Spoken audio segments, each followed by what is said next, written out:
Roving Robin, looking beyond what we see to understand what keeps it alive. Petaling Street used to sell more than food. It sold a culture, a street culture that belonged to Kuala Lumpur's Chinese community. People came here to bargain, to chat, to get to know all the store owners, to hear Cantonese, to experience the feeling that the entire street was alive. But today, you hear less Cantonese, less Hokkien, even less Mandarin.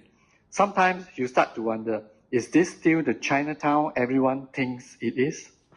Then I started paying closer attention. I noticed something interesting. The busiest people here don't seem to be the tourists.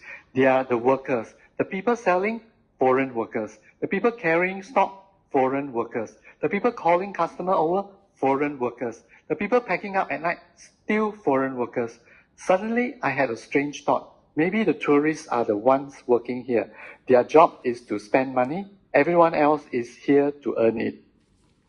Years ago, coming to Petaling Street required one skill, bargaining. Today, it requires a different skill, guessing nationality, Bangladeshi, Nepalese, Myanmar, Pakistani. By the end of the night, it feels like less like a night market and more like a United Nations branch office. What's even more interesting is this. Most tourists never notice because they see the stores, but they don't see the people behind the stores. So I started asking questions. Who hires the workers? Who manages the business? Who collects the rent? Who makes the money? And the answer turned out to be more complicated than I expected. Foreign workers do not own Petaling Street. In reality, many local business owners have become increasingly dependent on foreign workers to keep things running, which raises an uncomfortable question.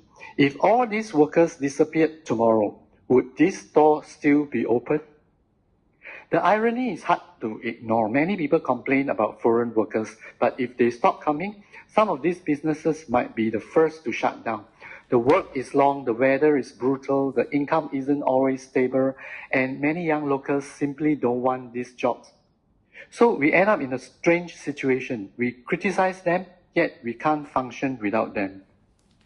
Maybe what's disappearing isn't Petaling Street. Maybe it's us, the people willing to take over a family store, the people willing to work late into the night, the people willing to dedicate a lifetime to this street. The street is still here, the archway is still here, the crowds are still here, but the people inside have changed again and again.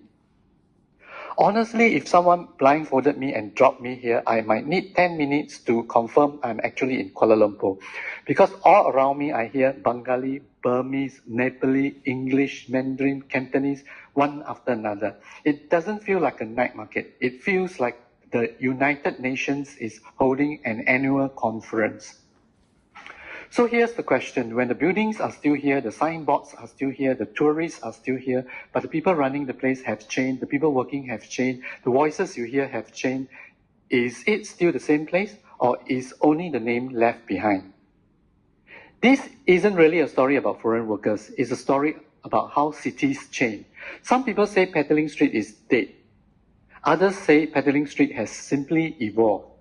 What do you think? Is this still the Petaling Street you remember? Roving Robin, looking beyond what we see to understand what keeps it alive. I'm Robin. See you in the next one.